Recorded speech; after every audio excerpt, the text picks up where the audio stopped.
وہ کون سا سائنٹسٹ ہے جسے فینومینا آف ریلیٹیوٹی اور کوانٹم فزکس کے پائنیئرز میں شمار کیا جاتا ہے؟ یقیناً آپ آئنسٹائن کے متعلق سوچ رہے ہوں گے، کیونکہ اتنے بڑے بڑے کام کوئی گوری چمڑی والا ہی تو کر سکتا ہے۔ لیکن ذرا ٹھہریے، کیا آپ نے کبھی اس سائنٹسٹ کا تذکرہ سنا ہے جسے آئنسٹائن آف ایربس کہا جاتا ہے، جس کی موت پر خود آئنسٹائن نے آنسو ضبط کرتے ہوئے کہا کہ مصطفیٰ ایک جینیس تھا، میں اس کی ایٹامک انرجی کے متعلق ریسرچ سے مستفید ہوتا رہا۔ وہ یقیناً فزکس کے بہترین سائنٹسٹ میں سے ایک تھی۔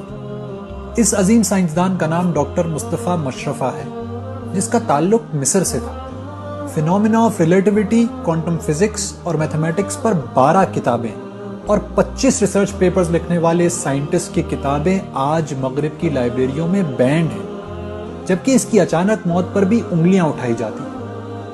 ایسا ہی کچھ معاملہ لبنان سے تعلق رکھنے والے عظیم سائنسدان ڈاکٹر حسن کامل الصباح کا بھی، جنہوں نے 1930 میں سولر سیلز کی ابتدائی انوینشنز کی، جن کی جنرل الیکٹرک کے لیے کی گئی 52 انوینشنز میں سے کچھ تو سپیس پروگرامز تک میں استعمال ہوئیں۔ لیکن بدقسمتی سے حسن کامل کا انجام بھی کچھ اچھا نہ ہوا اور وہ ایک پراسرار روڈ ایکسیڈنٹ میں مارے گئے۔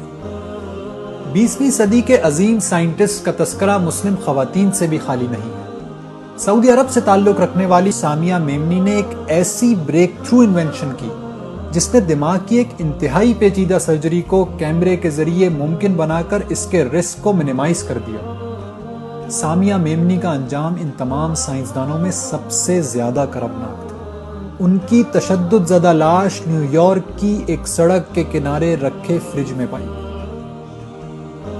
اپنے ملک کو ناقابل تسخیر بنانے کا عزم رکھنے والے مصری نیوکلیئر سائنٹسٹس سمیرہ موسیٰ اور یحییٰ المشہدوی سازش کے تحت قتل کر دیے گئے۔ سمیرہ موسیٰ کی کینسر کے علاج ریڈیو تھیراپی کو سستا بنانے کی ریسرچ اور یحییٰ المشہد کا مصر کے بعد عراق کے نیوکلیئر پروگرام کو ہیڈ کرنا ان کا سب سے بڑا جرم ٹھہرا۔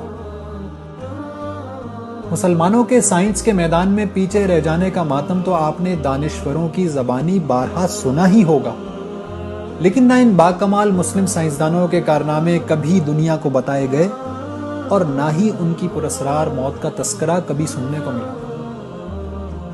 تو جناب، اگر یہ انفارمیشن آپ کے لیے بھی نئی تھی تو دوسروں کو آگاہ کرنے کے لیے اس کو شیئر ضرور کریں، کیونکہ آگہی ضروری ہے۔